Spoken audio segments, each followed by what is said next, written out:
یہ سورہ فرقان کی آیت نمبر 45 سے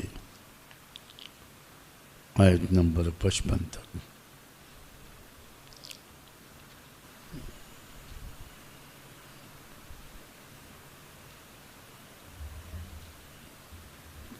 تلاوت کی گئی ہے.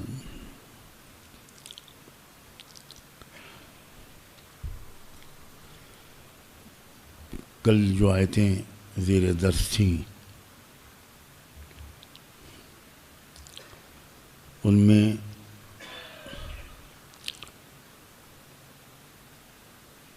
تاریخ کے واقعات کی روشنی میں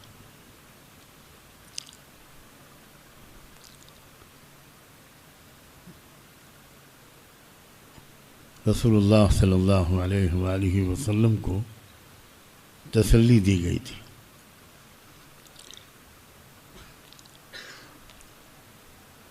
آپ کی قوم آپ کے ساتھ جو سلوک کر رہی ہے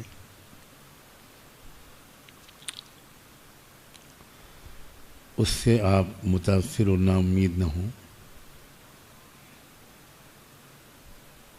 اور اپنے کو قصوروار نہ سمجھیں.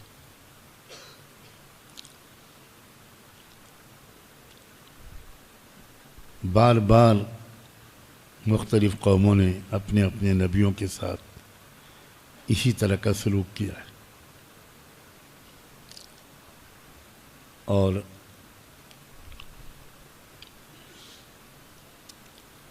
جو ان کا انجام ہوا ہے وہ آپ یاد رکھیں اور یہ قومیں بھی اس سے سبق لیں تو ان کے حق میں بہتر ہوگا.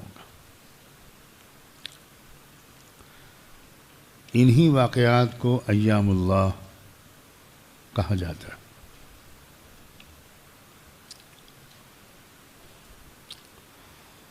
اور یہ بات صرف رسول اللہ صلی اللہ علیہ وآلہ وسلم کی ذات تک اور ان کے دور تک محدود نہیں سمجھنی چاہیے.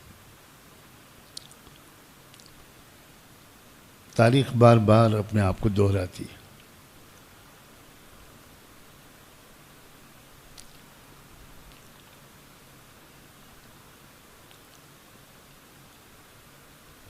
ہم کو اپنے دور کے سلسلے میں بھی ان آیات سے رہنمائی اور حوصلہ لینا چاہیے. آج بھی دنیا پر فرعونوں کا غلبہ ہے.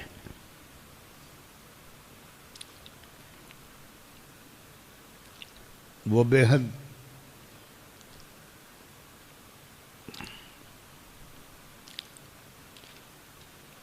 ظلم کے پہاڑ توڑ رہے ہیں.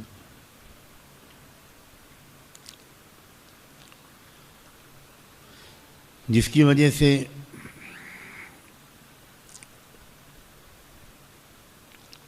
دلوں میں خوف اور مایوسی کی کیفیت پیدا ہونے لگتی ہے. اس موقع پر ایمان اور قرآن مجید کی ان آیات پر غور بہت سہارا دیتا ہے.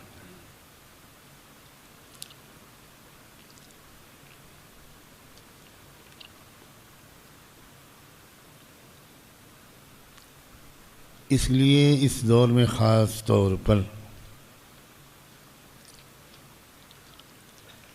سخت ضرورت ہے امت کو پھر سے قرآن سے جوڑنے کی، جس پر میں اپنی بساط کے مطابق بہت زور دینے کی کوشش کر رہا ہوں. اور مجھے شدید دکھ اور غم ہوتا ہے اس بات کا کہ شاید ہمارے مدارس کے اکثر مدارس کے ذمہ داروں کو اس طرف خاطر خواہ توجہ نہیں.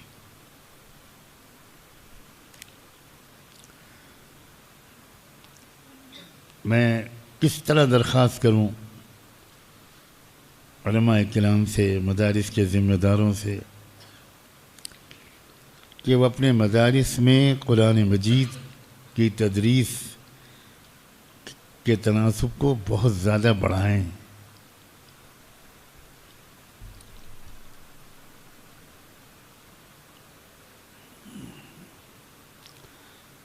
جلالین اور بیضاوی پورے احترام کے ساتھ قرآن فہمی کی صلاحیت پیدا کرتی ہو، یہ میری سمجھ سے تو باہر ہے.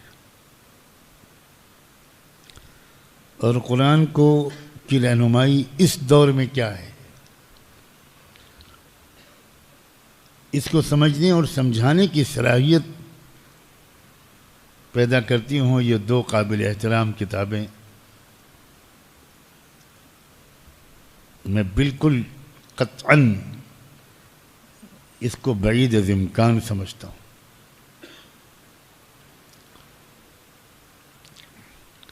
اعراب کا حل کرنا اور حل عبارت الگ چیز ہے، نحوی ترکیب الگ چیز ہے، اور بے شک وہ ضروری ہے قرآن فہمی کے لیے، لیکن ضروری ہونا الگ چیز ہے اور کافی ہونا الگ چیز.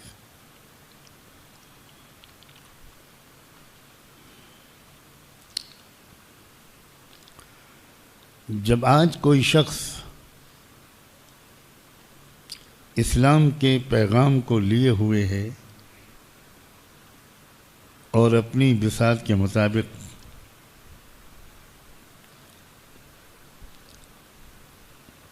وہ اس کو پھیلانے کی بھی کوشش کر رہا ہے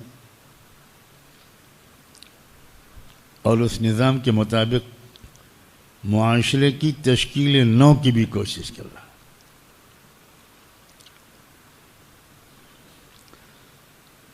میں کس قسم کے الفاظ بولتا ہوں، افسوس یہ ہے کہ مجھے خود ان الفاظ کے انتخاب کی طرف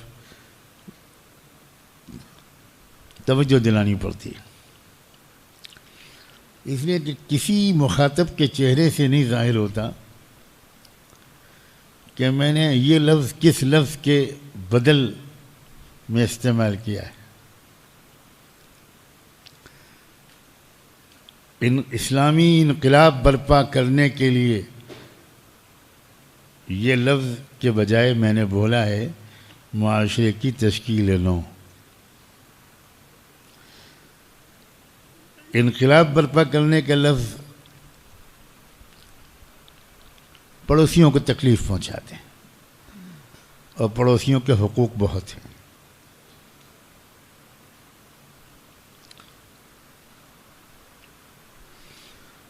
اور معاشرے کی تشکیل نو کے معنی کو سمجھنے کی صلاحیت کم پڑوسیوں میں ہے. اور میں بھی پڑوسیوں کا چونکہ ادب کرتا ہوں اس لیے کہہ رہا ہوں کم پڑوسیوں میں.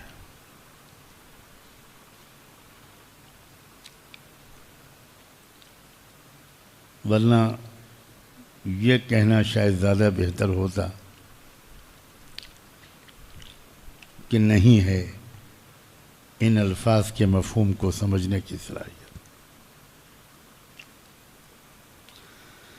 ہمیں کسی کو چڑھانا مقصود نہیں ہے، ہمیں اپنی منزل مقصود تک پہنچنا ہے.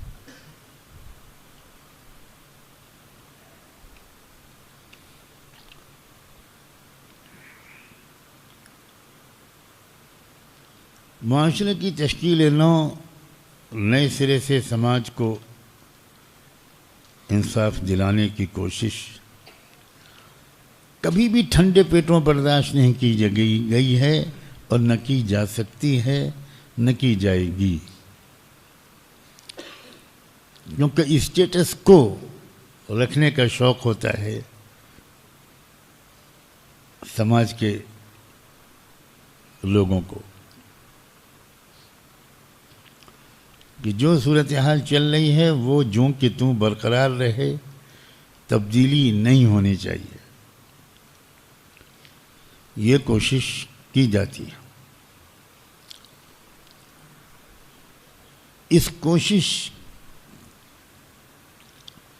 سے گھبرایا نہ جائے، ڈرا نہ جائے، مایوس نہ ہوا جائے.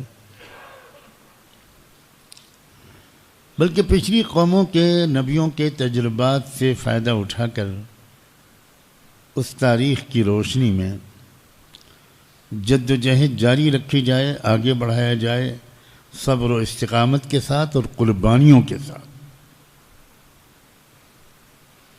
یہ مقصد پچھلی قوموں اور نبیوں کی تاریخ کے واقعات کو بیان کرنے کا، معلومات میں اضافہ بیان کرنا قطعاً مقصود نہیں۔ اب جو آیات آج سے شروع ہوئی ہیں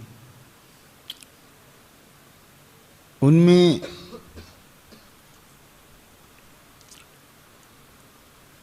دو طرح کی دلیلیں ایام اللہ کے علاوہ، ایام اللہ یعنی تاریخ کے واقعات کا ایک حصہ بیان ہو چکا، اب آلاء اللہ کا بیان شروع ہو رہا ہے۔ نشانیاں اور دلیلیں دو طرح کی ہوتی ہیں، ایک انفسی اور ایک آفاقی۔ ایک دلیلیں وہ ہیں جو خود انسان کے اندر ہیں، اور ایک دلیلیں وہ ہیں جو کائنات میں پھیلی ہوئی ہیں۔ کائنات میں پھیلی ہوئی دلیلوں کو آفاقی دلائل کہتے ہیں، اور ہمارے اندر موجود دلیلوں کو انفسی دلائل کہتے ہیں۔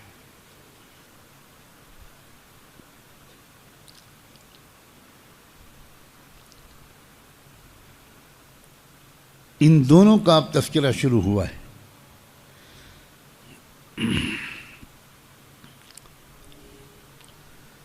مقصد یہ ہے کہ ان دلیلوں اور نشانیوں کے ذریعے سے ایک بار پھر حجت قائم کی جائے، ثابت کیا جائے کہ وہ تمام باتیں جو محمد الرسول اللہ صلی اللہ علیہ وآلہ وسلم اپنی قوم کے سامنے پیش کر رہے ہیں وہ کس قدر برحق اور یقینی ہے، ناقابل انکار ہے۔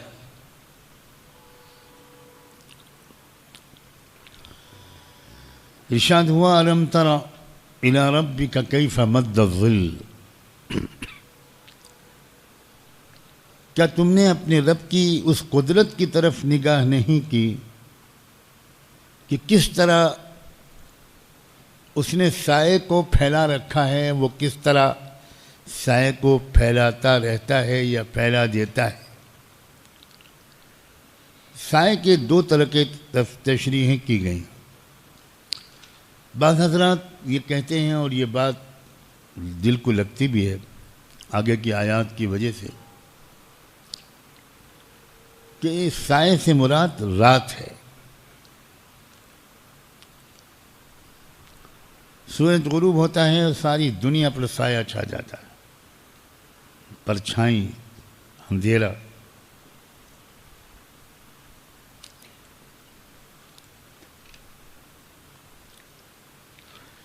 یہ رات کا اور دن کا آنا اور جانا یہ ایسی چیز ہے کہ جو چونکہ روز ہوتا ہے تو ہم اس پر غور ہی نہیں کرتے،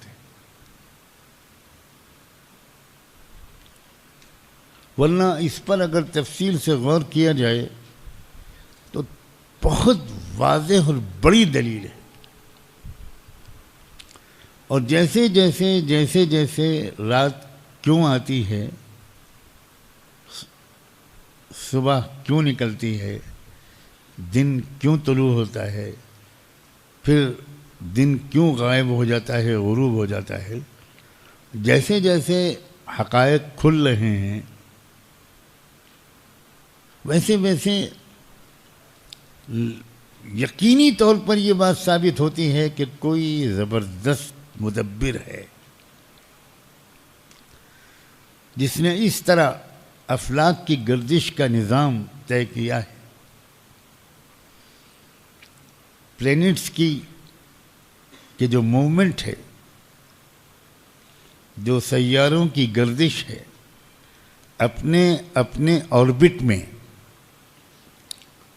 وہ اتنی سوفسٹیکیٹڈ ہے اتنی پروگرامڈ ہے، اتنا باریک پروگرامنگ کی گئی ہے کہ اس کی وجہ سے یہ رات آتی ہے اور دن نکلتا ہے۔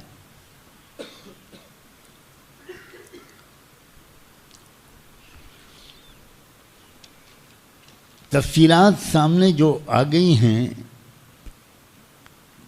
چھٹے ساتویں کلاس کا بچہ بھی ان چیزوں کو پڑھتا ہے کہ کس طرح گردش ہوتی ہے، زمین کس طرح حرکت میں ہے، اور ایک مخصوص اپنے دائرے کے اندر گردش میں ہے، اور ایسی ترتیب بنائی ہے اللہ نے، بنانے والے نے، کہ جس حصے پر سورج کی روشنی ڈائریکٹ زمین پر پڑتی ہے اس حصے میں دن نکل آتا، دوسرے حصے میں رات ہوتی، پھر چلتے چلتے جب وہ حصہ غائب ہوتا ہے تو رات والے حصے میں دن نکل آتا ہے۔ یہ کیا خود بخود ہو رہا ہے؟ یہ کس انجینئر نے کیا ہے، کس سائنسداں نے کیا ہے، کس حکومت نے کیا ہے؟ علماء کو چاہیے واقعی کہ وہ رات اور دن کی آمد و رفت کی سائنٹیفک تفصیلات پڑھیں، سمجھیں، اور ان کو سامنے رکھ کر پڑھنے والوں اور پڑھنے والیوں سے یہ سوال کریں کہ بھائی یہ کیسے ہو رہا ہے؟ خود بخود ہو رہا ہے؟ آج کل کا جواب یہی ہے کہ یہ نیچر کر رہی ہے۔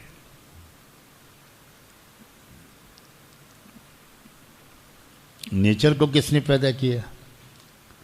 نیچر کو کس نے بنایا؟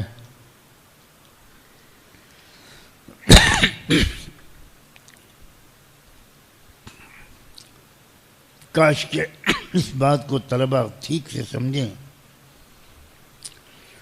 کہ اگر کسی ادارے میں قرآن کے ساتھ سائنس پڑھائی جا رہی ہے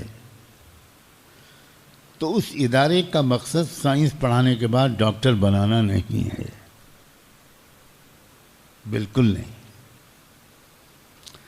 اس ادارے کا مقصد سائنس کو پڑھا کر قرآن مجید کو سائنٹیفک دلائل کے ساتھ مزید آسان کر کے سمجھانے کی صلاحیت پیدا کرنی۔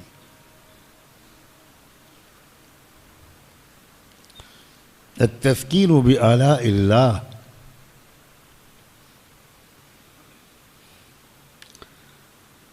ایک تشریح کی گئی کہ کیسے رات کو پھیلا دیتا ہے اللہ۔ بہت سی آیات ہیں جس میں اللہ تعالیٰ نے شب و روز کی آمد کا اپنی وحدانیت اور وجود کی دلیل، مضبوط دلیل کے طور پر پیش کیا۔ ابھی تو میں ترجمہ کر رہا ہوں، شاید میں کچھ اور مزید وضاحت کروں تھوڑی بہت۔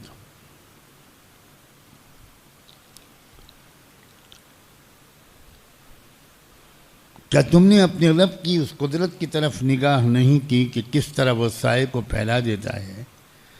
اگر وہ چاہتا تو اس کو اسی طرح ساکن چھوڑ دیتا، یعنی رات ہی رات رہتی، دن نکلتا ہی نہیں۔ لیکن پھر ہم کیا کرتے ہیں؟ پھر ہم یہ کرتے ہیں ثم جعلنا الشمس علیہ دلیلا، پھر ہم سورج کو اس کے اوپر ایک دلیل راہ بنا دیتے ہیں، یعنی پھر سورج طلوع ہوتا ہے اور وہ دھیرے دھیرے اندھیرا چھنٹتا ہے، اور ہم آہستہ آہستہ اس کو اپنی طرف سمیٹ لیتے ہیں، اس رات کے اندھیرے کو۔ ثم قبضناہ الینا قبضا یسیرا۔ بعض حضرات نے یہ جو چیزوں کا سایہ ہوتا ہے، ظل کا جو لغوی ترجمہ ہے وہ مراد لیا ہے.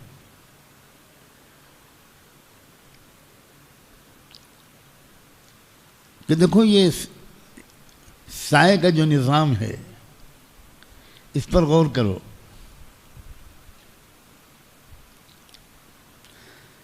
درختوں کا سایہ، ہر چیز کا سایہ بہت سے فائدے رکھتا ہے. کھیتی میں اس کا ایک اہم رول ہے، انسان کی آرام میں، جانوروں کے آرام میں اس کا اہم رول ہے. بعض حضرات نے اس کو وہ مراد لیا ہے، لیکن میں واللہ عالم میں سمجھتا ہوں کہ شاید وہ جو رات سے اس کو تعبیر کیا گیا ہے یہ کہنا شاید زیادہ قرین قیاس ہے. وہی بات آگے پھر کہی جا رہی ہے، وَهُوَ الَّذِي جَعَلَ لَكُمُ اللَّيْلَ لِبَاسًا وَالنَّوْمَ سُبَاتًا وَجَعَلَ النَّهَارَ نُشُورًا. وہی ہے جس نے تمہارے لیے رات کو پردہ پوش بنا دیا اور نیند کو تکان دور کرنے کا سبب بنا دیا، اور دن کو وقت نشور بنایا. وہی ہے جو اپنے بارش سے پہلے، رحمت کی بارش سے پہلے ہواؤں کو خوشخبری بنا کر بھیجتا ہے، اور ہم آسمان سے پاکیزہ پانی اتارتے ہیں کہ اس سے مردہ زمین کو از سر نو زندہ کر دیں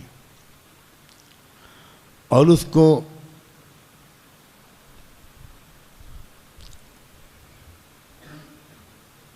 پئیں ہماری مخلوقات، انسان بھی پیے، جانور بھی پئیں. اور ہم نے اس کو ان کے درمیان مختلف طریقوں سے واضح کر دیا ہے تاکہ وہ یاد دہانی حاصل کریں. لیکن اکثر لوگ ناشکری ہی کا راستہ اختیار کرتے ہیں.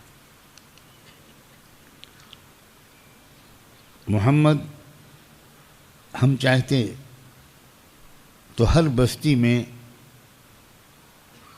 ایک نبی، ایک آگاہ کرنے والا، ایک دعوت دینے والا، ایک سمجھانے والا بھیج دیتے، تو تم ان ناشکروں کی بات کا دھیان نہ کرو، اور اسی کے ذریعے سے یعنی قرآن کے ذریعے سے خوب بہترین بڑے سے بڑا جہاد کرو.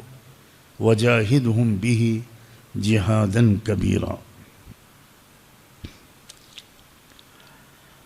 اور وہی ہے جس نے ملایا دو دریاؤں کو،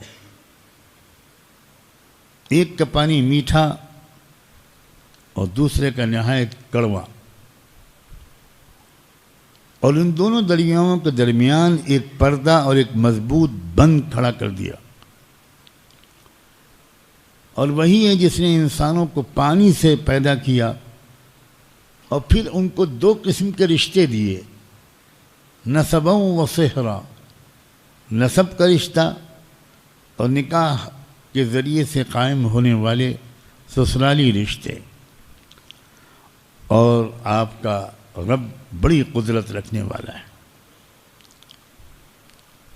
اور یہ لوگ اللہ کے سوا ایسی چیزوں کی بندگی کرتے ہیں جو نہ انہیں کوئی نفع پہنچا سکتی ہے اور نہ کوئی نقصان. اور یہ کفر کرنے والے اپنے رب کے حریف بن کر اٹھ کھڑے ہوئے، اور ہم نے تو تم کو بس ایک خوشخبری دینے والا، ایک آگاہی دینے والا بنا کر بھیجا ہے. تم کہہ دو کہ میں تم سے اس کا کوئی صلہ نہیں مانگ رہا ہوں.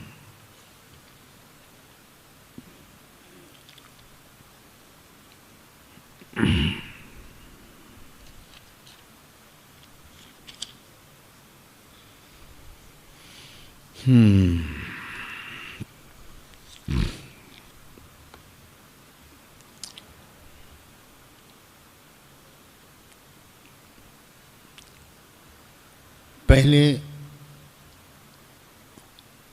آفاقی دلیلیں، دلیلوں کے بیان میں انفسی دلیلوں سے پہلے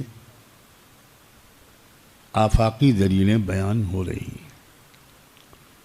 اعلیٰ اللہ کا وہ حصہ جس کا تعلق کائنات میں اللہ کے بنائے ہوئے نہایت شاندار نظام کے بعض اجزاء کی وضاحت سے۔ یہ رات کا آنا پھر دن کا آنا کتنی بڑی نعمت ہے۔ نیند کتنی بڑی نعمت ہے۔ وَجَعَلْنَا نَوْمَكُمْ سُبَاتًا جَعَلْنَا اللَّيْلَ لِبَاسًا۔ انسان تھکا ہوا دن بھر کی جد و جہد کے بعد رات میں جب سوتا ہے تو صبح کو تازہ دم اٹھتا ہے اور پھر ایک نئے سرے سے جد و جہد کا آغاز ہوتا ہے۔ جد و جہد سے مراد صرف دینی جد و جہد نہیں ہے۔ وَجَعَلْنَا النَّهَارَ مَعَاشًا، جب تم صبح کو تازہ دم اٹھتے ہو تو نئے سرے سے اپنے روزگار، اپنے کاروبار، اپنے ذرائع معاش، اللہ کا فضل تلاش کرنے میں لگ جاتے ہو۔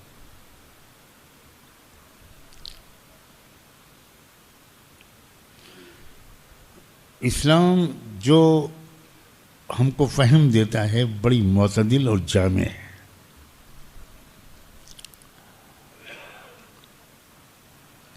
اگر ہم قرآن سے اسلام کو سمجھیں، بغیر کسی باہری ملاوٹ کے ڈائریکٹ قرآن سے ہم اسلام کو سمجھیں تو اسلام پورا کا پورا اسلام ہمارے سامنے آئے گا۔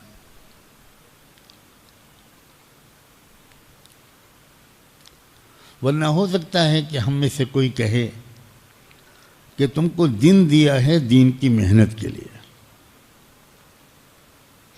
اور رات دی ہے ذکر کے لیے۔ خانقاہ کی جو پارٹی ہے وہ کہے گی ذکر، اور ایک اور عالمی پارٹی ہے وہ کہے گی دین کی محنت۔ ہم نے اسلام کو الگ الگ پارٹیوں میں تقسیم کیا ہوا، جس کا جو ذوق ہوتا ہے وہ اسی حساب سے قرآن کی تشریح بھی کرنے لگتا ہے، اگر کبھی قرآن مجبوراً اس کو پڑھنا پڑے تو۔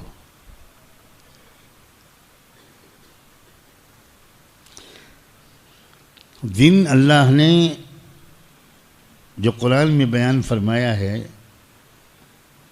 وہ اعتدال کے ساتھ حلال روزی کمانے کے لیے عطا فرمایا، اور اسی لیے کیا خوبصورت تقسیم ہے۔ فجر سے ظہر تک لمبا گیپ ہے، درمیان میں نمازیں نہیں ہیں، تاکہ تم خوب محنت کر کے روزی کماؤ۔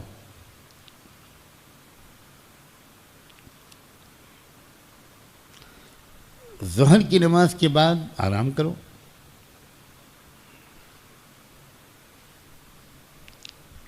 خیلولہ کرو۔ ہے نا حیدرآباد کے لوگ یہاں تو مجھے ان کی رعایت کرنی پڑتی۔ حیدرآباد کے ایک صاحب شادی کی دعوت دینے گئے، بچی کی شادی تھی، بڑا اصرار کیا کہ آپ ضرور تشریف لائیے گا، کل انشاءاللہ میری بچی کی تقریب ہے۔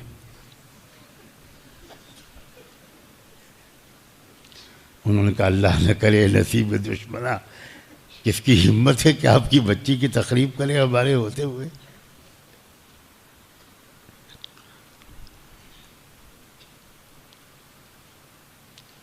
اس کے بعد دیکھو عصر مغرب عشاء جلدی جلدی ہے. یہ جو اوقات ہیں یہ اوقات وہ ہیں کہ جس میں انسان زیادہ سے زیادہ تلاوت، دین کی محنت، مسجد میں وقت گزارنا، مریضوں کی عیادت، رشتہ داروں سے ملنا، حقوق العباد کا ادا کرنا، یہ سب کر سکتا ہے. اور عبادت کے پورے ماحول کے اندر صبح سے دوپہر تک کے وقت کو فارغ کیا گیا. اب کچھ علاقے کے مسلمانوں نے طے کیا کہ صبح سے دوپہر تک رات رہتی ہے. میں چونکہ اسی علاقے میں رہ رہا ہوں تو میں ڈر کے مارے اس علاقے کا نام نہیں لوں گا. بہت ہی ڈرپوک آدمی ہوں. اور اس کے بعد پھر رات میں دن نکلتا ہے محمد علی روڈ پر، بھنڈی بازار میں. تمام مسلمانوں کے شہروں کے تمام مسلمان محلوں میں پوری رات دن رہتا ہے، پورا دن رات رہتی ہے.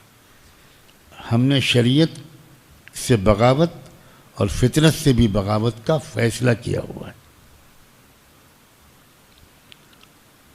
اللہ کا جو فطری نظام ہے وہ یہ ہے. عجیب بات ہے، جانور فطرت سے بغاوت نہیں کرتے، پرندے فطرت سے بغاوت نہیں کرتے. جن کو ہم بے عقل کہتے ہیں وہ فطرت سے بغاوت نہیں کرتے.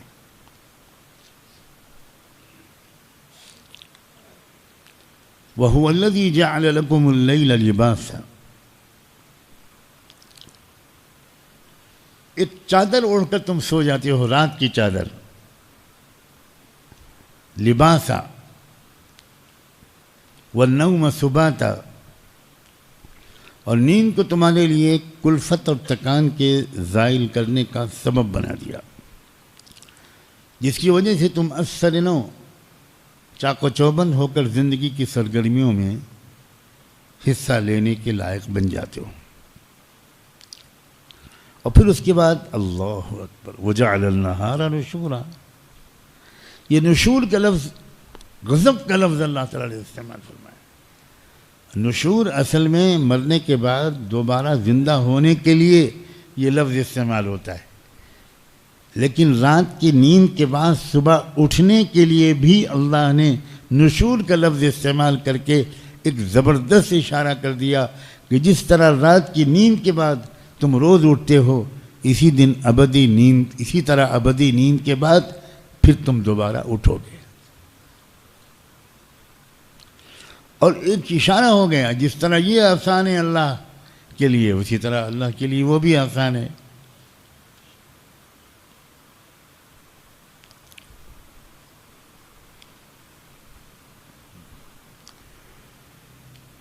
سوچنے والے ہمارے دل و دماغ بن جائیں، تھوڑا سا سوچنے کی عادت ڈالیں، تو سچی بات یہ ہے کہ صرف رات اور دن کی آمد و رفت میں اللہ کی قدرت، اللہ کی رحمت، اللہ کی شفقت، بندوں اور بندیوں کی راحت کے لیے اللہ کے انتظامات، اللہ کی ربوبیت،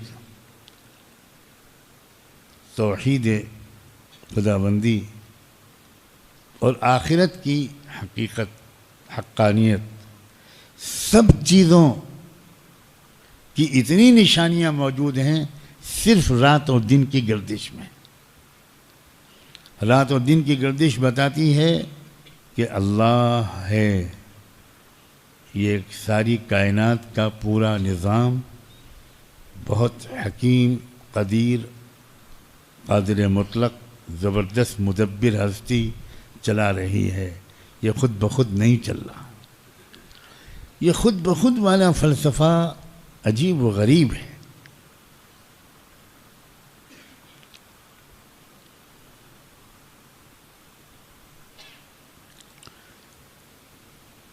امام ابو حنیفہ کا مشہور واقعہ ہے، بہت سے لوگوں کو یاد ہوگا. امام ابو حنیفہ رحمۃ اللہ علیہ جس علاقے میں تھے وہ علاقہ ایک مزاج رکھتا تھا کہ عقلی دلیلوں کے بغیر وہ مطمئن نہیں ہوتا تھا. یہ زمانے اور علاقے دونوں میں فرق ہوتا ہے. بعض زمانے ایسے ہوتے ہیں کہ اس میں لاجیکل عقلی استدلال بھی ضروری ہوتا ہے، اور بعض علاقے وہ ہوتے ہیں جہاں کا مزاج عقلی دلیلوں کے بغیر مطمئن نہیں ہو پاتا.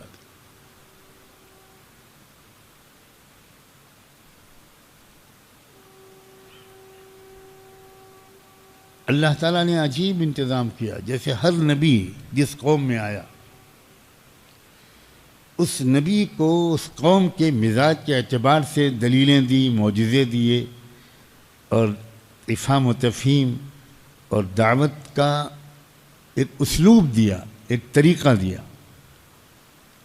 ہر نبی کا الگ طریقہ.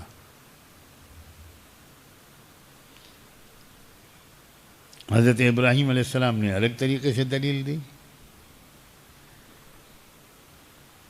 جب ہز میجسٹی مسٹر نمرود نے فرمایا انا احیی و امیت، زندگی موت میرے ہاتھ میں. ایک شخص کو بلایا اور اس کو رہا کر دیا، دوسرے کو بلایا اور گردن مار دی، اور کہا دیکھو زندگی موت میرے ہاتھ میں. حضرت ابراہیم علیہ السلام سمجھ گئے کہ جب عقل بٹ رہی تھی تو یہ بھینس چلانے گیا تھا، اس لیے اس سے اسی کی عقل کے مطابق بات کی جائے. چنانچہ انہوں کا ٹھیک ہے جناب، جہاں پناہ بادشاہ سلامت. جب آپ سب کچھ کرتے ہیں تو سورج روز نکلتا ہے، اللہ نکالتے ہیں مشرق سے، پورب سے. جب آپ سب کچھ کرتے ہیں تو آج آپ سورج پچھم سے نکال کے دکھا دیجیے.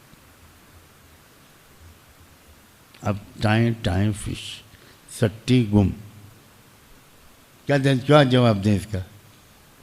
وہ سورج سے کہیں گے ادھر سے نکلو.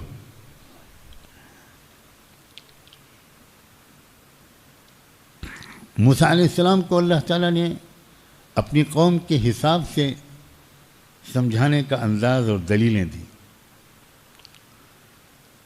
موسیٰ علیہ السلام کی قوم چمتکاروں کی بہت عادی تھی. چونکہ ہم انہی کی اولادوں کے بیچ میں رہتے ہیں اس لیے سمجھنا مشکل نہیں ہے. یہ برسوں کی ریسرچ کا نتیجہ ہے جو میں پیش کر رہا ہوں. آپ لوگ مسکرا رہے ہیں صرف کہ ہم انہی کی اولادوں کے بیچ میں رہتے ہیں. گائے سے بڑی محبت تھی.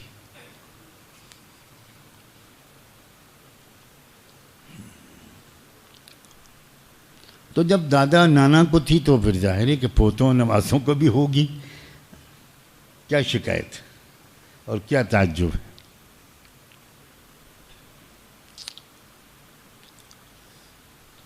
تو چمتکاروں کی بہت عادی تھی وہ قوم. جیسے ہماری جو رشتہ دار قوم ہے پڑوسی، وہ بھی چمتکاروں کی بہت بہت زیادہ عادی ہے. چمتکار چاہیے اس کو، تقوی اقوی سے کوئی دلچسپی نہیں. کوئی چمتکار دکھائیے آپ. تو اللہ تعالیٰ نے موسیٰ علیہ السلام کو ایسے معجزے دیے جو اس قوم کی عقلی سطح کے مطابق تھے.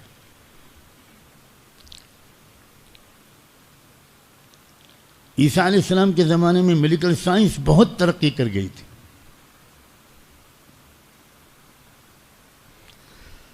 تو عیسیٰ علیہ السلام کو وہ دلیلیں اور معجزے دیے کہ جن بیماریوں کا علاج میڈیکل سائنس نہیں کر سکتی تھی ان کا علاج کی صلاحیت عیسیٰ علیہ السلام کو عطا فرمائی.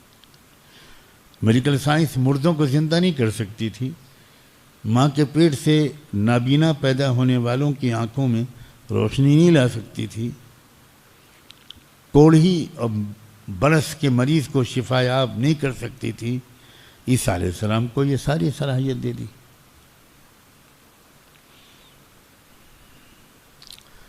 تو امام ابو حنیفہ رحمۃ اللہ علیہ کو بھی وہ صلاحیت دی جو اس علاقے کی قوم کو مطمئن کر سکے، وہ مزاج تھا اس قوم کا۔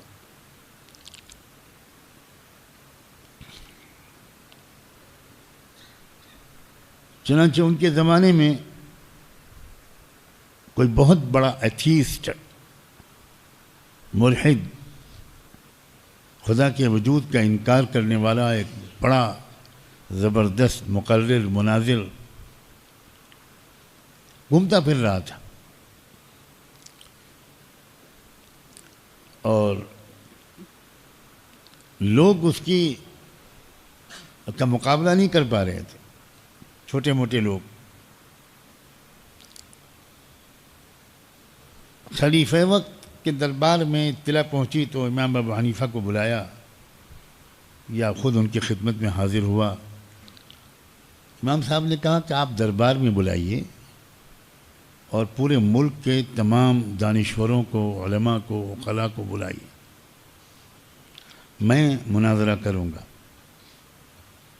میں ڈیبیٹ کروں گا اس سے، اور خدا کے وجود کو ثابت کروں گا۔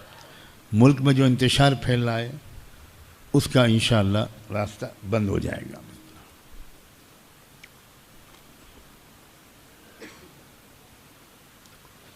خلیفہ نے کہا بہت اچھا، دن، تاریخ، وقت سب طے ہو گیا، دربار سج گیا، بے شمار لوگ جمع ہو گئے، بڑے بڑے ممتاز ترین دماغ، اور وہ شخص بھی آ گیا وقت مقرر پر۔ لیکن امام صاحب لیٹ ہو گئے، امام ابو حنیفہ وقت پر نہیں پہنچے۔ لوگوں نے سوچا آتے ہوں گے 2-4 منٹ آگے پیچھے کے، کوئی بات نہیں، لیکن آدھا گھنٹہ ہوا، 1 گھنٹہ ہوا، 1.5 گھنٹہ ہوا، امام ابو حنیفہ کا پتہ ہی نہیں۔ اس شخص کو موقع مل گیا، اس نے بادشاہ سے، خلیفہ سے شکایت کی کہ حضور آپ نے کس کو بلا لیا جس کو یہ تمیز نہیں ہے کہ وقت پر پہنچے؟ آپ ایسے آدمی سے میری بحث کرانا چاہتے ہیں؟ قریب تھا کہ خلیفہ بھی ناراض ہو کر محفل کے برخاست کر دینے کا اعلان کر دے، اتنے میں امام ابو حنیفہ رحمۃ اللہ علیہ پسینہ پوچھتے ہوئے دربار میں داخل ہو۔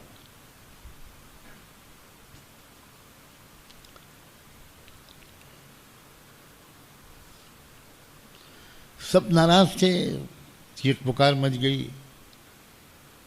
اس نے کہا بحث میں ان سے نہیں کروں گا، پہلے ان سے پوچھئے کہ یہ اتنی دیر سے کیوں آئے، یہ تماشا بنا لیا ہے نا۔ امام صاحب نے کہا کہ سر خلیفہ وقت، واقعی میں تاخیر ہوئی ہے مجھے، لیکن اگر آپ اجازت دیں تو میں وجہ بتا دوں کہ کس وجہ سے دیر ہوئی، تو شاید میں قابل معافی قرار دیا جاؤں۔ بتاؤ بھائی، بتائیے کیا وجہ ہے، آپ اتنی دیر سے کیوں آئے؟ امام صاحب نے کہا کہ آپ تو غالباً واقف ہوں گے کہ میں شہر کے جس علاقے میں رہتا ہوں وہاں سے آپ کے محل دربار تک پہنچنے کے لیے درمیان میں ایک بڑا دریا پڑتا ہے، ایک ندی پڑتی ہے۔ جب کبھی بھی مجھے ادھر آنا ہوا تو میں آیا اور کشتی پہ بیٹھ کے چلا آیا۔ آج عجیب واقعہ پیش آیا کہ میں بالکل وقت پر گھر سے نکلا، لیکن دریا کے پاس جب پہنچا تو کوئی کشتی موجود نہیں تھی، کوئی کشتی والا موجود نہیں تھا۔ بڑا پریشان ہوا۔ اب میں سوچتا رہا میں کیا کروں، میں لیٹ ہو رہا ہوں۔ تو اچانک جو ایک درخت میرے پاس تھا، جس کے بغل میں کھڑا ہوا تھا، وہ درخت ایک دم سے ٹوٹ کے گرنے لگا، گر گیا، پورا درخت گر گیا۔ تو وہ شخص بولا کہ کیا کہہ رہے ہیں؟ خود سے گر گیا؟ امام صاحب نے کہا جی وہ خود سے گر گیا۔ آپ ذرا سنتے رہیے، امام صاحب نے کہا ذرا میں پوری بات سناؤں تب آپ میری تاخیر کی وجہ معلوم ہو جائے گی۔ اس کے بعد میں نے دیکھا کہ درخت کی لکڑیاں کٹنے لگیں۔ کیا کوئی کاٹنے والا تھا؟ نہیں کوئی نہیں تھا، خود بخود سب کٹ رہے تھے۔ اچھا، وہ لکڑیاں کٹتے کٹتے کٹتے تختے بن گئے اس کے خود بخود، اور وہ تختے بنتے بنتے بنتے بنتے وہ کشتی بن گئی۔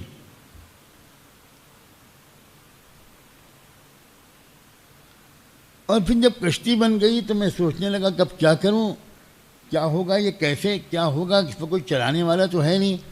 میں نے کہا جب یہ سب کچھ خود ہوا ہے تو پھر کشتی بھی خود ہی چلے گی۔ میں بسم اللہ کر کے بیٹھ گیا، وہ کشتی چلنے لگی بغیر کسی چلانے والے کے، نہ ملاح نہ چپو۔ اور سیدھا میں کنارے پہنچ گیا اور وہاں سے آ رہا ہوں، دیر ہو گئی بہت۔ اب وہ مناظرہ کرنے والے نے کہا کہ خلیفہ وقت آپ نے میرا وقت برباد کیا، کس بیوقوف آدمی کو آپ نے بلا لیا، یہ کیا بکواس کر رہا ہے؟ میں تو سمجھا تھا کوئی پڑھا لکھا آدمی ہوگا، میں اس سے بحث کروں گا۔ خلیفہ نے کہا بھائی جواب دو۔ امام صاحب نے کہا جواب نہیں، مناظرہ ختم ہو گیا، میں اجازت چاہتا ہوں واپسی، میں جانا ہے مجھے۔ اب اور خلیفہ کا یہ مناظرہ ہو گیا۔ اب وہ شخص کہنے لگا کہ آپ نے کس کو بلایا ہے، مناظرہ شروع بھی نہیں ہوا اور یہ کہہ رہا ہے کہ مناظرہ ہو گیا۔ امام صاحب نے کہا حضور مناظرہ ہو گیا۔ خلیفہ وقت نے کہا کہ تشریح کرو اس کی۔ امام صاحب نے کہا کہ واہ بھائی سبحان اللہ، پیڑ خود ٹوٹ نہیں سکتا، لکڑیاں کٹ نہیں سکتی، تختے بن نہیں سکتے، کشتی بن نہیں سکتی، بغیر چلانے والے کے کشتی چل نہیں سکتی، اور ساری کائنات خود بخود پیدا ہو گئی۔ نہ سورج کو کسی نے بنایا، نہ چاند کو، نہ ستاروں کو، نہ زمین کو، نہ آسمان کو، نہ انسان کو، نہ کائنات کے کسی ذرے کو، کسی نے کچھ نہیں بنا، سب خود ہو گیا۔ اسی لیے میں عرض کر رہا ہوں کہ مناظرہ ہو گیا۔ بس خلیفہ وقت نے کہا کہ آئندہ سے اگر تم نے اپنی بکواس اس ملک میں پھیلائی تو جیل میں ہی مرو گے تم، خبردار۔ بالکل صحیح کہہ رہا ہے نعمان، امام نعمان بالکل صحیح کہہ رہے ہیں، امام ابو حنیفہ بالکل صحیح کہہ رہے ہیں، کائنات میں کوئی چیز خود بخود نہیں ہو سکتی۔ یہ تو عزیز و علیم، حکیم والمدبر کائنات ایک رب کے اشارے پر اس کی قدرت اور امر سے سب کچھ وجود میں آتا ہے۔ جتنا اس زمانے میں اللہ کے وجود اور وحدانیت کو سمجھانا آسان ہے، شاید پچھلے توہم پرستی کے زمانے میں، جاہلیت کے دور میں اللہ کے وجود اور وحدانیت کو سمجھانا اتنا آسان نہیں تھا۔ اب یہ صرف آستھا کا مسئلہ نہیں ہے، اب یہ صرف عقیدے کا مسئلہ نہیں ہے، اب یہ علم کا مسئلہ بھی بن چکا ہے۔ الحمدللہ ہم اس دور میں ہیں جس دور میں اللہ تعالیٰ جس دور کے بارے میں کہا تھا آنے والے دور میں ہم تم کو اپنی نشانیاں دکھائیں گے، پہلے کبھی نہیں یہ بات کہی تھی۔ سنریہم،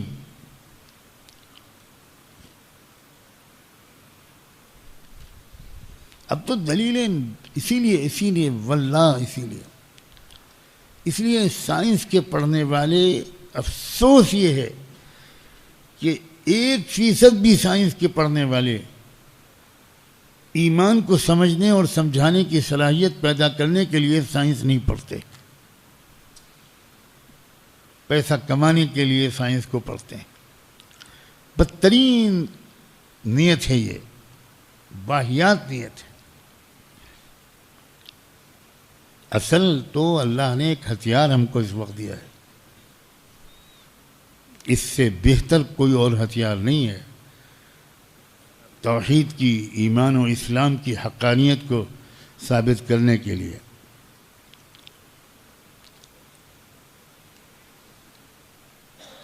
یہ جو دن اور رات کی گردش ہے، یہ باقاعدہ سائنس کے کلاس میں، تفسیر کے کلاس میں اس کو پڑھایا جانا چاہیے. تفسیر کے درجے میں گلوب رکھ کر اور پورا وہ جو گلیکسی ہے، وہ جو سسٹم ہے، والشمس تجری لمستقر لہا، اس کا پورا منظر دکھانا چاہیے. شمس اور قمر کو حسبان جو قرآن نے کہا ہے، کیا مطلب ہے اس کا؟ کل فی فلک یسبحون، ہر پلینٹ اپنے آربٹ کے اندر تیر رہا ہے، اور اس کے نتیجے میں یہ دن اور رات کی گردش پیدا ہوتی ہے. تو نظر آ جائے گا اللہ کا نظام، کوئی اور تشریح اس کی کر ہی نہیں سکتا، کوئی کہہ نہیں سکتا کہ یہ خود بخود ہے.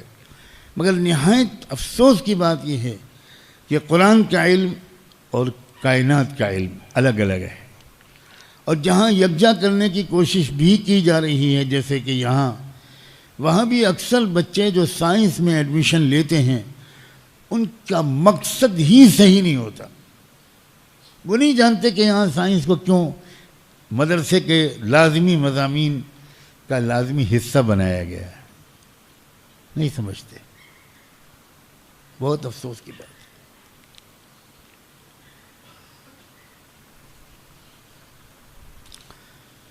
رات اور دن اس کے بیان کے بعد اب ایک اور آفاقی دلیل، وَهُوَ الَّذِي أَرْسَلَ الرِّيَاحَ بُشْرًا بَيْنَ يَدَيْ رَحْمَتِهِ.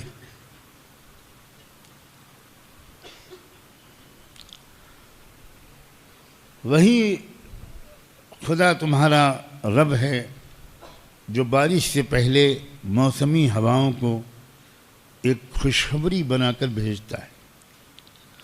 ہم سمجھتے ہیں یہ اتفاقی واقعہ ہے، غور ہی نہیں کرتے.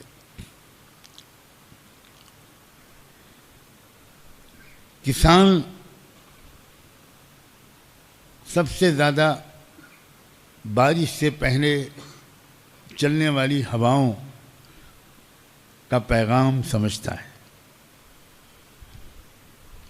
جیسے ہی ہوائیں خاص قسم کی چلنی شروع ہوتی ہیں تو کسان سمجھ جاتا ہے کہ اب بارش ہونے والی ہے، اور وہ فوراً اپنی تیاری کر کے کھیت میں پہنچ جاتا ہے. عام لوگ تو صرف ہواؤں سے مزے لیتے رہتے ہیں، لیکن وہ جو بارش سے پہلے کی ہوائیں ہیں وہ اس لیے اللہ چلاتے ہیں تاکہ لوگ تیاری کر لیں. وہ بھی ایک بہت بڑی نشانی ہے. یہ ہوائیں بادلوں کو ہانک ہانک کر لاتی ہیں.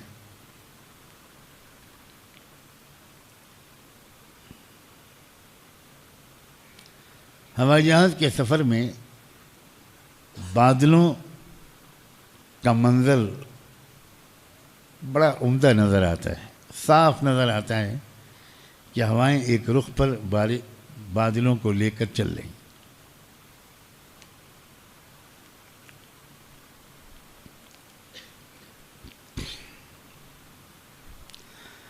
پھر بادلوں کو تہ در تہ اکٹھا کیا جاتا ہے.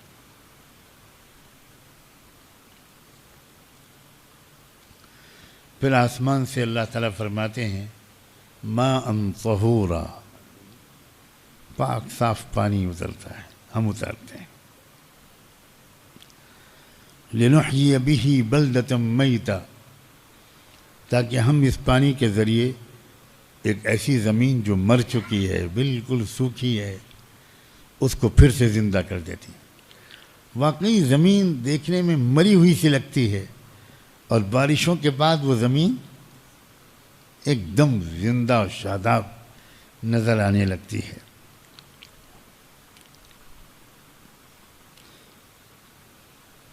ایک اشارہ ہے یہاں بھی، لِنُحْيِيَ بِهِ بَلْدَةً مَيْتًا، ایک مردہ شہر کو ہم زندہ کر دیتے ہیں۔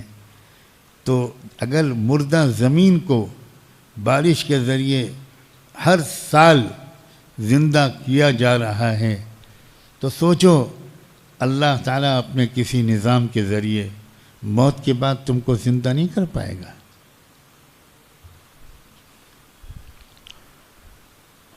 وَنُسْقِيَهُ مِمَّا خَلَقْنَا أَنْعَامًا وَأَنَاسِيَّ كَثِيرًا، اور پھر اس پانی کو خوب میری مخلوق پیتی ہے، انسان بھی اور چوپائے اور جانور بھی۔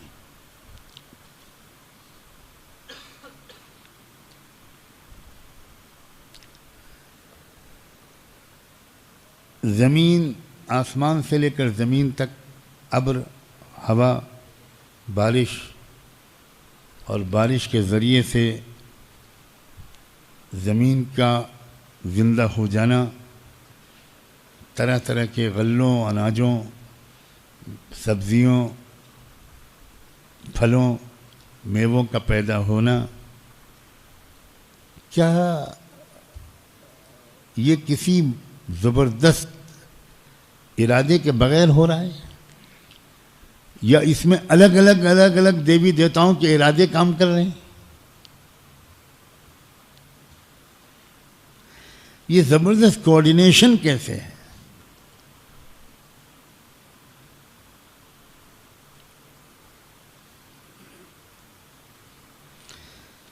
وہ خدا کیسا خدا ہے جو دوسرے خدا کی اطاعت کر رہا ہے؟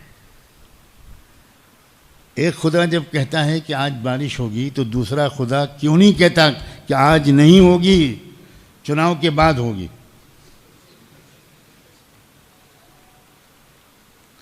یہ کیسے خدا ہیں بھائی جو سب ایک دوسرے کی اطاعت کر رہے ہیں؟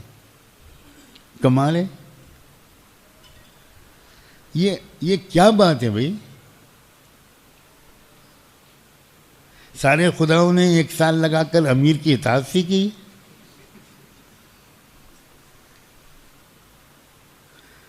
وہ خدا ہی کیا جو دوسرے کی اطاعت کرے۔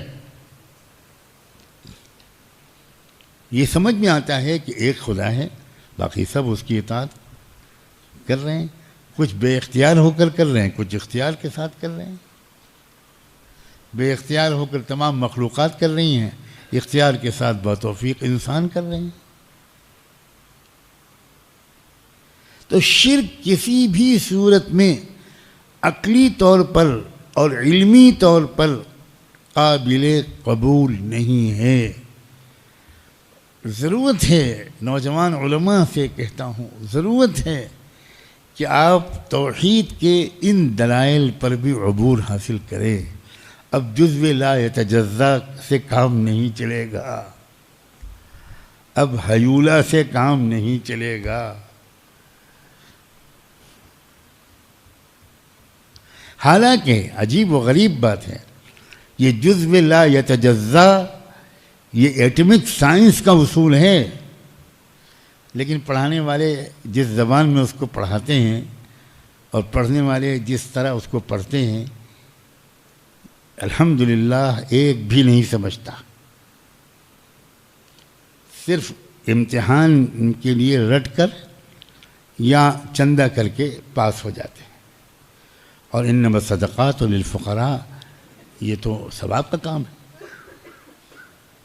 کوئی بہت اچھا طالب علم ہو تو دوسروں کو صدقہ خیرات کرے، امتحان حال میں ثواب ملے گا۔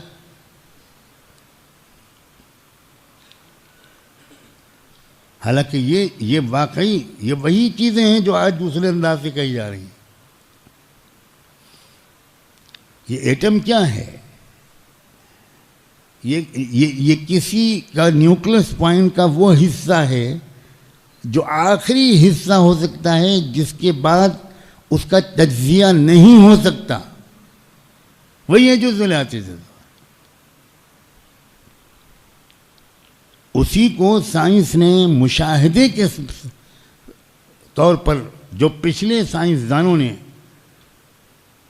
زبردست عقلی اجتہاد کر کے جن خفیہ حقائق کا انکشاف کرنے کی کوشش کی تھی، اسی پر مشاہدے کو آگے بڑھایا گیا ہے۔ کون کہتا ہے کہ موجودہ سائنس، کس نے کہا ہے کہ ابن رشد کے بغیر موجودہ سائنس آگے بڑھ سکتی تھی؟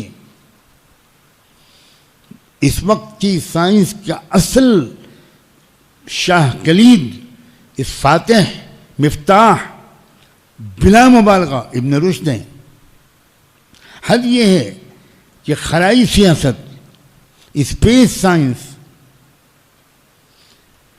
خلا کے اندر جو انسان نے جانے کی ہمت کی، یہ صرف اور صرف ابن رشد کی تحقیقات کی روشنی میں کی ہے۔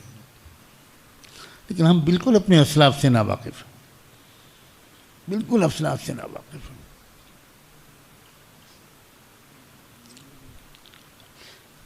اگر اس موضوع پر بات چھڑ گئی تو بہت لمبی ہو جائے گی۔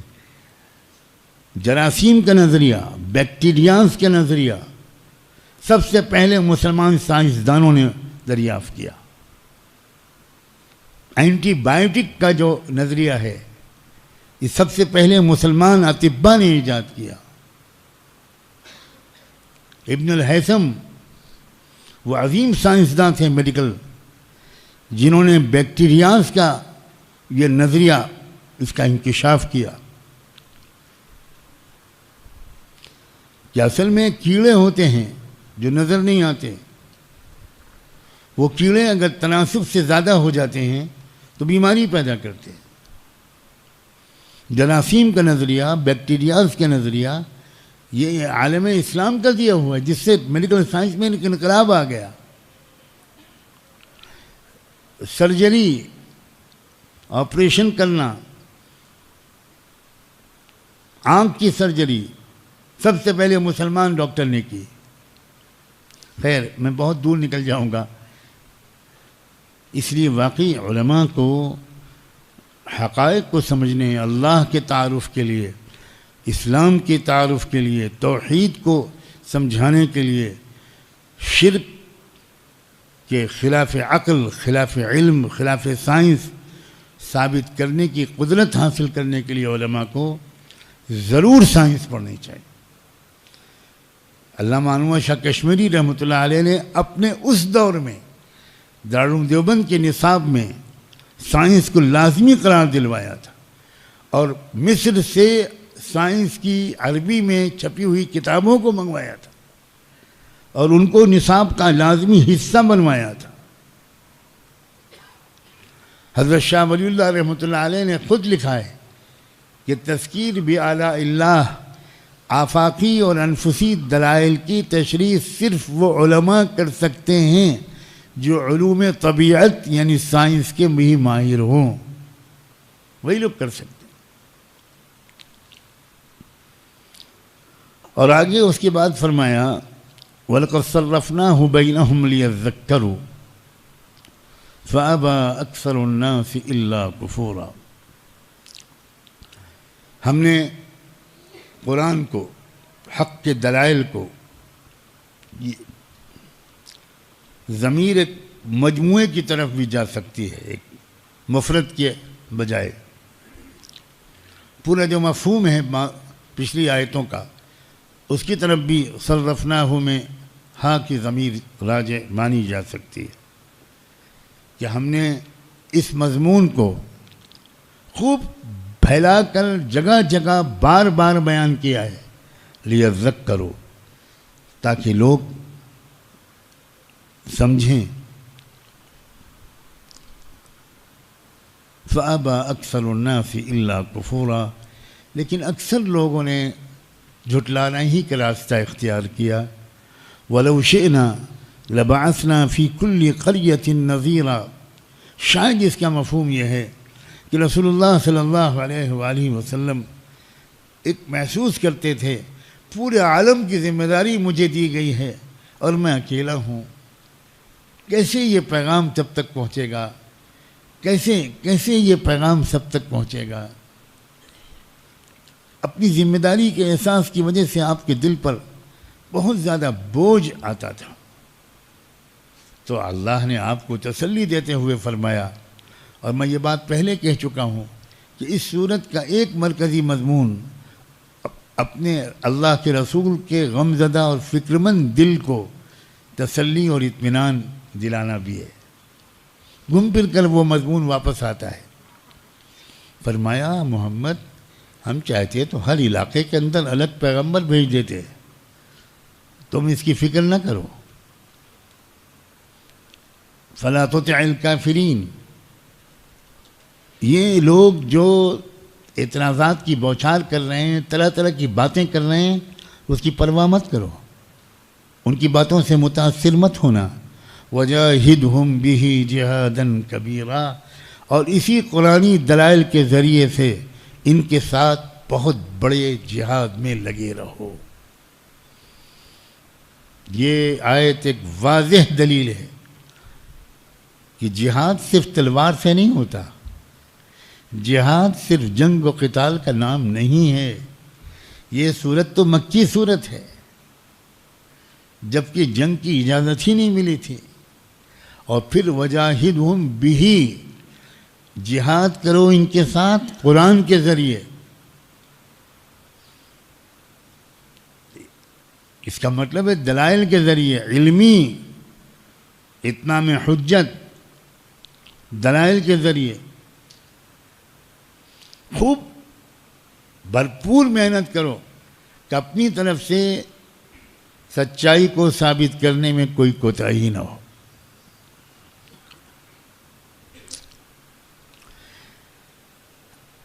یہ آیت بھی آج ہم سب سے مطالبہ کر رہی ہے کہ اس لائق بنو اور اس فریضے کو ادا کرو کہ تم اقوام عالم اور اپنے ملک کے قوموں کے سامنے قرآنی، ایمانی، اسلامی حقائق کو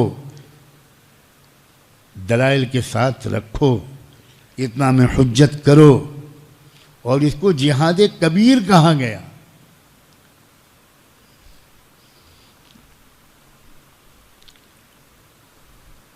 مسلح جہاد تو وقتی ضرورت کے تحت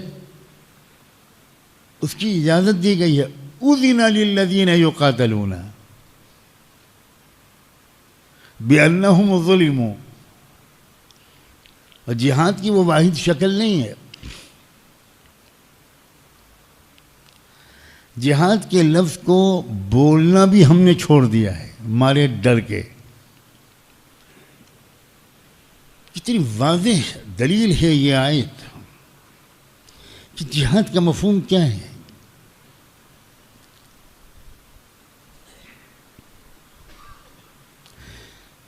کسی کام کو کرنے کے لیے آخری حد تک کوشش کر ڈالنا، بھرپور درجے کی محنت کر ڈالنا، یہ ہے جہاد۔ والذین جاہدوا فینا لنہدینہم سبلنا، جو لوگ اللہ تعالیٰ کہتے ہیں کہ مجھے راضی کرنے کے لیے، مجھ تک پہنچنے کے لیے، میرے تعلق کو حاصل کرنے کے لیے بھرپور محنت کر ڈالتے ہیں، ان کے لیے ہم اپنے راستے کھول دیتے ہیں۔ راستہ نہیں، راستے کھول دیتے ہیں۔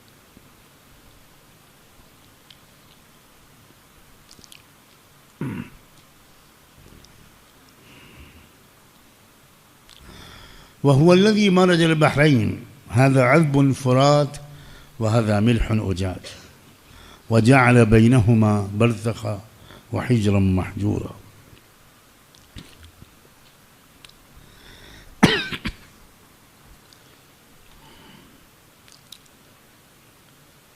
یہ آفاق کی نشانیاں،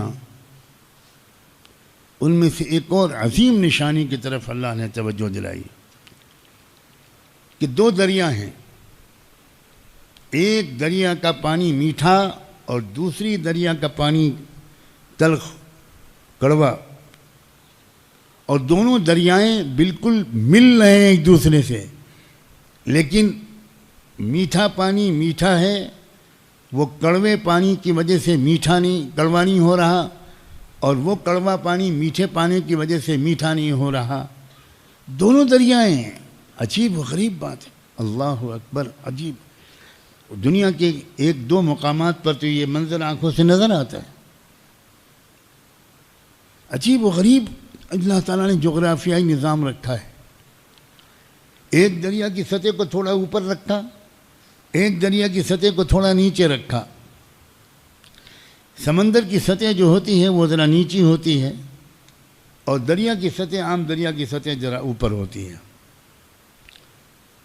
سمندر کی سطح اوپر اٹھتی ہے صرف ہائی ٹائیڈ کے موقع پر، اور وہ بھی ساحلی علاقے میں. دو دریا ملتے ہیں، دو سمندر ملتے ہیں. خدا نے یہاں سمندر کا لفظ بولا ہے. دریا کو بھی سمندر کہا جا سکتا ہے، عربی زبان میں البحر کہا جا سکتا ہے. کھلا مشاہدہ ہے، دیکھا ہے میں نے اپنی آنکھوں سے. رنگ الگ ہے پانی کا. ساؤتھ افریقہ میں کئی مقامات ایسے ہیں، کیپ ٹاؤن مثلا، وہاں نظر آتا ہے بالکل صاف، ایک طرف ہرا پانی ہے، ایک طرف نیلا پانی ہے، بالکل رنگ الگ الگ ہے، بالکل بیچ میں لکیر ہے، بالکل بینہما برزخ لا یبغیان، جیسے لگتا ہے کہ بیچ میں ایک دیوار ہے، اور وہ دیوار پانی کی دیوار ہے.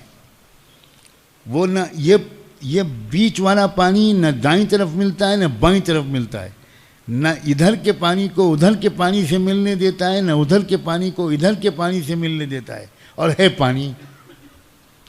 اب سائنسدانوں نے جب تحقیقات کی تو ان پانیوں کے کیمیکلز کے اندر فرق نکلا، ان پانیوں کے وزن کے اندر فرق نکلا. کس نے پیدا کیا یہ فرق بھائی؟ کس نے یہ فرق، اتنا باریک فرق، یہ کس کے بس کی بات ہے؟ کیا دنیا کی تمام ترین ترقی یافتہ سائنسداں خود اپنے سائنٹیفک فارمولوں کے ذریعے دو دریاؤں کو اس طرح ملا اور جلا رکھ سکتے ہیں؟ ملے ہوئے بھی اور جدا جدا بھی کیا رکھ سکتے ہیں؟ اسی لیے اللہ نے اس کو ایک اور اپنی دلیل کے طور پر پیش کیا ہے.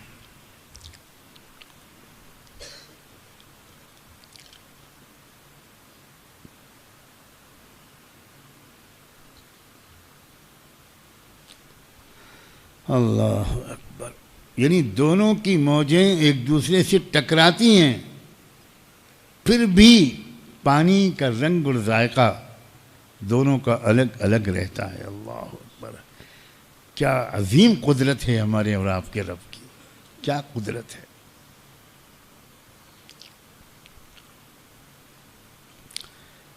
پھر اس کائنات میں الگ الگ چیزیں ہیں جو ایک دوسرے کی ضد ہیں. زمین اور آسمان،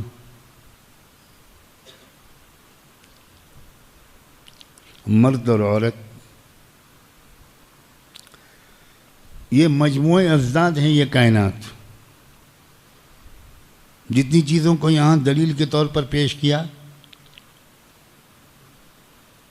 اس میں بھی سب چیزیں ایک دوسرے کی ضد ہیں.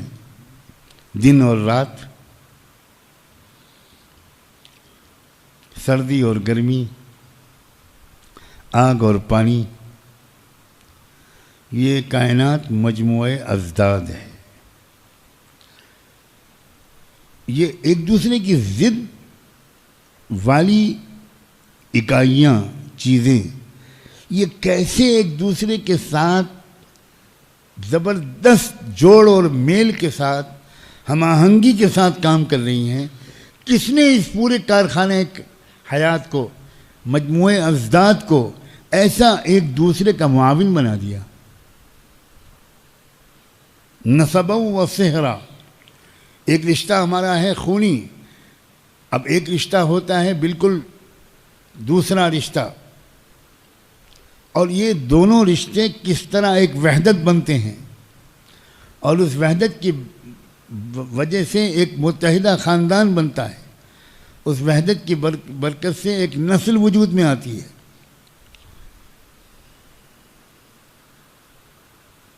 اللہ اکبر.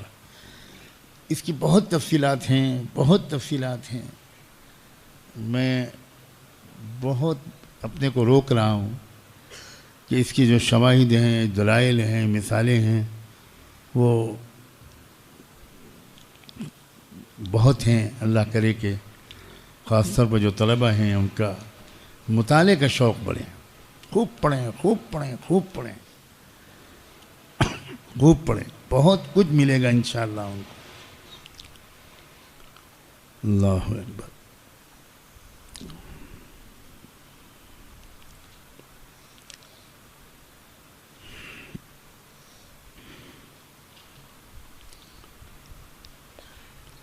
وَهُوَ الَّذِي خَلَقَ مِنَ الْمَاءِ بَشَرًا، انسان کو اللہ نے پانی سے پیدا کیا اور اسی سے اس کا جوڑا بھی پیدا کیا، پھر ان دونوں کے اندر ایسے فطری تقاضے رکھے کہ انسان ایک طرف نسبی تعلقات رکھنے والا بن سکے اور دوسری طرف سسرالی روابط کے ساتھ بھی جڑ سکے۔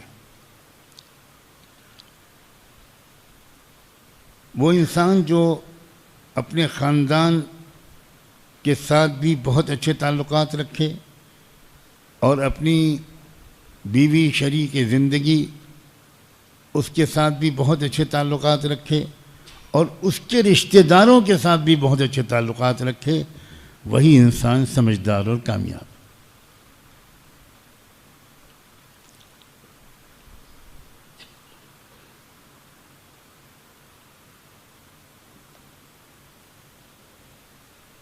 نکاح کے موقع پر ایک آیت عام طور پر خطبہ نکاح میں پڑھی جاتی ہے، یا ایھا الناس اتقوا ربکم الذی خلقکم من نفس واحدہ وخلق منها زوجها وبث منهما رجالا كثيرا ونساء واتقوا الله الذي تساءلون به والأرحام ان الله كان عليكم رقيبا۔ قرآن نہ سمجھنے کا ایک یہ بھی نتیجہ ہے کہ خطبہ نکاح اور خطبہ نکاح میں اس آیت کے پڑھنے والا بھی اس آیت کو نہیں سمجھتا اور نکاح سے اس آیت کے تعلق کو نہیں سمجھتا، اور سننے والے تو خیر کیا سمجھیں گے، وہ تو چھواروں کے انتظار میں ہوتے ہیں، اور دلہا بیچارہ کہتا ہے کہ اب اپنی قرت بند کیجئے، جلدی سے ایجاب و قبول کرائیے، اور جب آپ پوچھتے ہیں اس سے ایک بار دو بار قبول کیا قبول کیا قبول کیا تو وہ کہتا ہے دماغ صحیح ہے، اسی دن کے لیے تو جی رہا ہوں، آپ کہہ رہے ہیں قبول کیا۔ میرا مقصد حیات یہی ہے، بس جلدی ختم کیجئے باقی آپ، ہاں مجھے دلہن کو لے کے جانا ہے، قبول کیا قبول کیا قبول کیا۔ معلوم ہوتا ہے ہدایت النحو پڑھا رہے کیا آیت ہے، واتقوا اللہ الذی تساءلون بہ والارحام۔ اس آیت میں اللہ نے فرمایا کہ دیکھو جس اللہ کے نام پر تم ایک دوسرے سے سوال جواب کرتے ہو اس کا خیال رکھنا۔ نکاح بھی ایک سوال جواب ہے، ایک خاندان اپنے لخت جگر کے لیے دوسرے خاندان کی نور نظر کا دامن مانگتا ہے، اور وہ خاندان اس کی نیک نیتی اور شرافت پر بھروسہ کر کے اپنی نور نظر کو اس کے حوالے کرتا ہے۔ یہ سوال جواب ہے۔ تو یہ کہا جا رہا ہے اس نئے رشتے کا بھی خیال رکھنا، والارحام، اور پرانے خونی رشتوں کو بھول نہ جانا، ماں اور باپ کا رشتے، ددیال اور ننیال کے رشتے۔ اکثر و بیشتر گھروں میں جو جھگڑے ہوتے ہیں 99% وہ اس لیے ہوتے ہیں کہ جھکاؤ ایک طرف ہو جاتا ہے اور ایک طرف سے غفلت ہو جاتی ہے۔ کبھی شوہر صاحب کو بیوی کے خاندان کے طواف کا ہی ذائقہ آ جاتا ہے، بس فمن تطوف بہما، اور کبھی الٹا ہو جاتا ہے کہ اپنے ہی خاندان والوں کا زیادہ خیال ہوتا ہے اور بیوی کے خاندان کو ذلیل سمجھا جاتا ہے۔ یہ بھارتی سماج کی خاص ادا ہے جو مسلمانوں کے اندر بھی آئی ہے۔ عورت کو اور عورت کے رشتہ داروں کو ذلیل سمجھنا، کمتر سمجھنا، حقیر سمجھنا، یہ بھارتی سماج کا اٹوٹ انگ ہے، اور جو شوہر اپنی بیوی کے ساتھ اچھا سلوک نہیں کرتا، عزت نہیں کرتا، اور اس کے رشتہ داروں کی عزت نہیں کرتا، اس کے ماں باپ اگر گھر میں آتے ہیں تو شوہر کا موڈ خراب ہوتا ہے، بیوی اگر اپنے ماں باپ سے فون پر بات کرتی ہے تو شوہر کا موڈ خراب ہوتا ہے، اور شوہر چاہتا ہے کہ میرے ماں باپ کی خدمت بیوی کرے، یا الٹا اگر بیوی شوہر کے ماں باپ کی عزت نہیں کرتی، کبھی نہیں بنے گی دونوں میں، کبھی خوشگوار گھرانہ وجود میں نہیں آئے گا، کبھی سعادت مند اولاد وجود میں نہیں آئے گی، ناممکن ہے۔ اس لیے بار بار قرآن مجید نے الگ الگ الفاظ استعمال کر کے دونوں رشتوں کو نبھانے، دونوں رشتوں کو عزت دینے، اور دونوں رشتوں کے ذریعے بنے ہوئے تمام رشتہ داروں کی عزت کرنے کا دونوں کو حکم دیا ہے۔ وَهُوَ الَّذِي خَلَقَ مِنَ الْمَاءِ بَشَرًا فَجَعَلَهُ نَسَبًا وَصِهْرًا وَكَانَ رَبُّكَ قَدِيرًا۔ اور یہ قدرت ہی تو ہے اللہ کی کہ ایک دوسرے سے بالکل دور، ضد ایک دوسرے کے، اور ان کو ایسی اکائی بنا دیا، زوج بنا دیا۔ عربی میں زوج جو ہے وہ کہتے ہیں ایک وجود کے دو حصے برابر برابر، اس کو زوج کہتے ہیں۔ بالکل ایک ہی وجود کے دو حصے کر دیے جائیں اسے زوج کہا جاتا ہے۔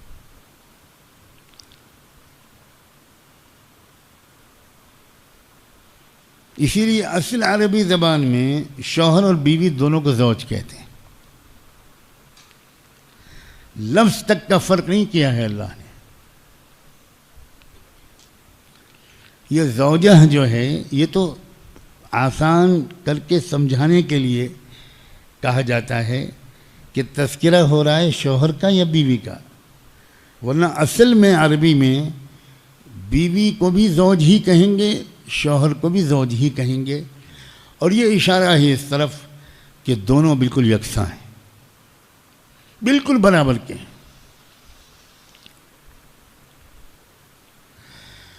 جب ترکہ تقسیم ہوتا ہے کسی کے انتقال کے بعد، وہاں لکھنا پڑتا ہے کہ جس کا انتقال ہوا ہے وہ زوج تھا یا زوجہ تھی، یعنی جس کا انتقال ہوا ہے وہ شوہر تھا، اور جس کی وراثت جس کو ملنی ہے، جس کے ترکے کا فیصلہ مفتی صاحب کو کرنا ہے، وہ مرنے والی کا شوہر ہے یا مرنے والے کی بیوی ہے۔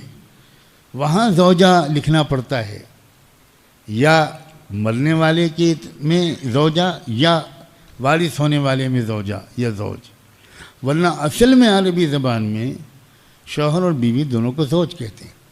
اور یہ ہے عربیت اور اسلامیت کا زبردست اشارہ کہ لفظ تک میں بھی فرق گوارا نہیں کیا ہے اللہ نے۔ تم درجے میں کیسا فرق کر رہے ہو، تم سلوک میں کیسے فرق کر رہے ہو، تم کسی کو کسی سے حقیر کیسے سمجھ رہے ہو۔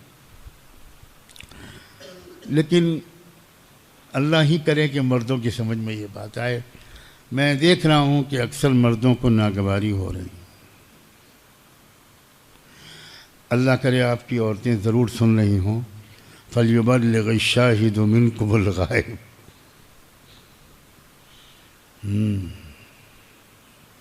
تاکہ رمضان کے فوراً بعد گھر جاتے ہی مغفرت شروع ہو جائے، کیونکہ رحمت کا عشرہ ختم ہوگا، مغفرت کا ہوگا، تو مغفرت کے اسباب بھی تو ہونے چاہیے۔ وَيَعْبُدُونَ مِن دُونِ اللَّهِ مَا لَا يَنفَعُهُمْ وَلَا يَضُرُّهُمْ وَكَانَ الْكَافِرُ عَلَى رَبِّهِ ظَهِيرًا۔ اللہ اکبر! کیا لوگ ہیں یہ، ایسی چیزوں کی پوجا پاٹ کرتے ہیں، بندگی کرتے ہیں جو ان کو نقصان بھی نہیں پہنچا سکتے، نفع بھی نہیں پہنچا سکتے، بے بس ہیں بیچارے۔ وَكَانَ الْكَافِرُ عَلَى رَبِّهِ ظَهِيرًا۔ اور یہ لوگ اصل میں اپنے رب کے مقابلے میں شیطان کے مددگار اور اپنے رب کے حریف بن کر اٹھ کھڑے ہوئے ہیں۔ اس لیے ضد و دشمنی میں یہ اصل میں ان عقیدوں پر قائم ہیں دلیلوں کے سہارے اور تائید کے بغیر۔ بس یہیں تک آج تلاوت کی گئی تھی اور یہیں پر آج تشریح رکتی ہے۔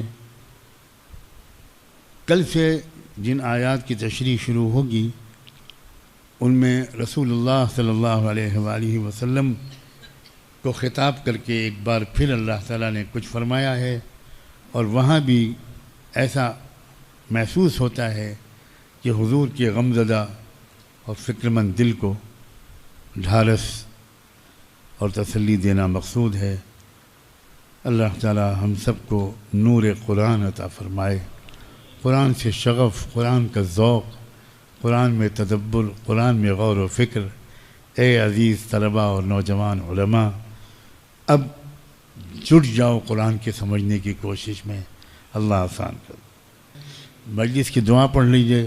سبحان اللہ و بحمدہ، سبحانک اللہم و بحمدک، نشہد ان لا الہ الا انت، نستغفرک و نتوب الیک۔